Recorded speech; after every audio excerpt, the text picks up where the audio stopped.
I'm going to start this one a little philosophically. This is a mechanical watch. Think of it as a car made by a normal car manufacturer.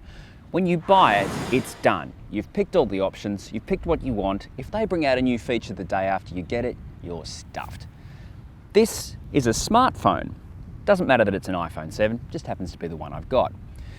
This thing came with features that had to be unlocked. You had to wait for an iOS update, or you had to download an app, or you had to wait for someone thousands of miles away to switch something on in a data center. This is the Tesla P90d Model X. Tesla makes cars the same way that Apple and Google make phones. Sometimes you have to wait for things to be switched on, but there's another reason they're the same. Tesla does things not because they should, but because they can. The Model X has just arrived in Australia, and thanks to exchange rates and an obstinate attitude towards taxes and electric cars, this one is knocking on 200 grand before you even tick a box. And this one has many ticked boxes. The wheels, 22 inches, 6.5 grand, but they do have some excellent Goodyear F1 rubber on them. The obsidian black paint is $14.50, and this excellent 6-seat interior is 4.5 grand. Pay another 1,500 bucks and you've got a 7-seat interior.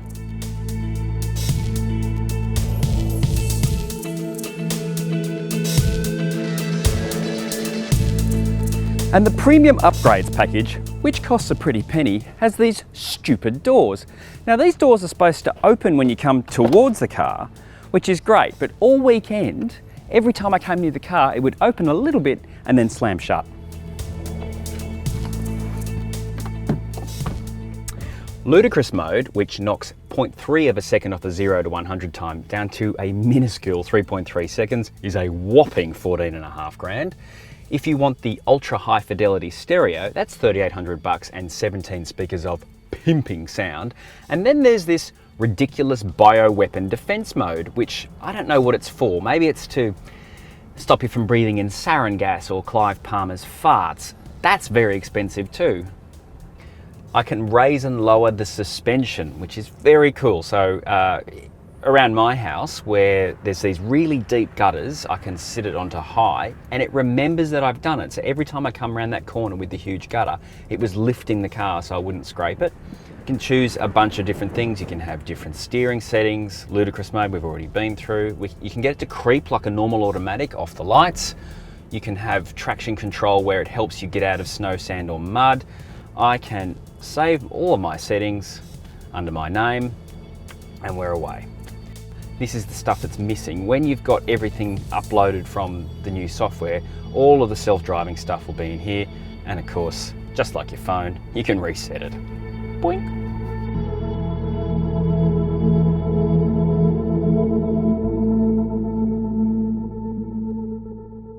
Then there's the really funky stuff. That's what you're really here for, isn't it? All the self-driving action. For $7,600, you can have enhanced autopilot mode. And what that does is it puts a lot more cameras, a lot more sensors, and a lot more processing power behind the car driving itself. That's really for the freeway. So you tell it where you want to go and it'll drive the car on the freeway. The car in front slows down, it'll change lanes. If you need to take an exit to go into another part of the freeway, say M5, M7 in Sydney, it'll do that for you. You don't have to do much. Obviously you've got to pay attention, but you don't have to be white knuckle the whole time. It'll look up to the speed, all of that stuff. For another $4,600, you get self-driving. Now that's for the city. So you can get in the car, tell it where you want to go, and it should pretty much drive you there. Again, you've got to pay attention, but it'll do all that work for you.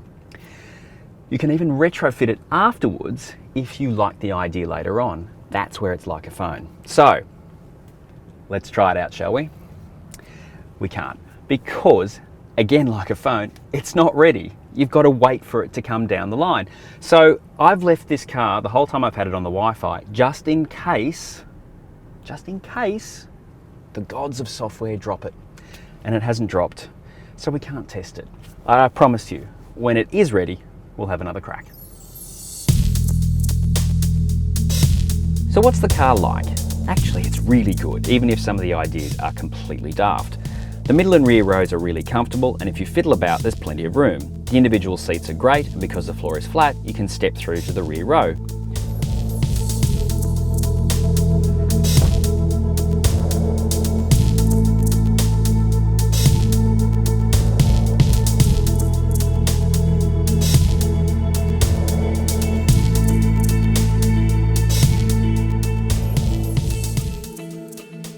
From the driver's seat, you've got a fantastic view in this epic control screen. It does everything. Nav, rear camera, you can open the doors, the list goes on.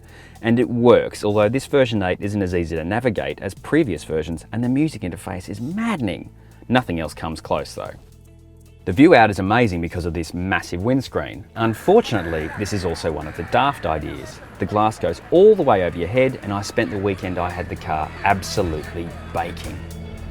It drives really well. It's not like the Model S though, even though it's based on the same platform, because it's a lot heavier and it's a lot higher. It still goes like a stuck rat though. It doesn't matter whether you choose the bottom of the range engine or the top of the range P100D, it still really goes. Now, if I were to floor it, my poor cameraman would get a camera in the face. We've actually demonstrated that previously. It's got this great air suspension which just irons out all of the bumps. And you'd think on 22-inch rims that the ride would be utterly terrible, but it's not, because again, that air suspension manages to just make it a nice magic ride. Of course, big bumps are always going to move the car around, but it doesn't feel bone shaking. There's a little bit of tyre noise, but that's because, again, the wheels are so big and the lower profile tyres make a bit of a racket. You can fix that by getting smaller wheels. Not a big deal.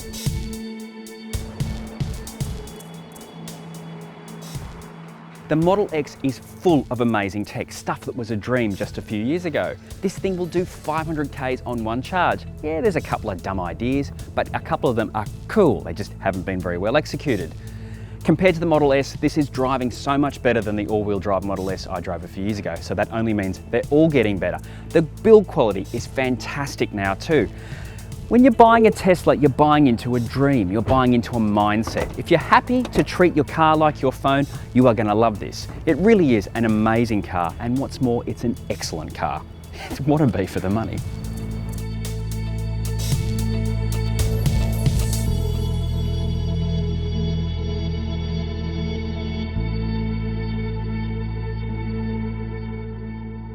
And if you want to know more about this car, you can read our full review here.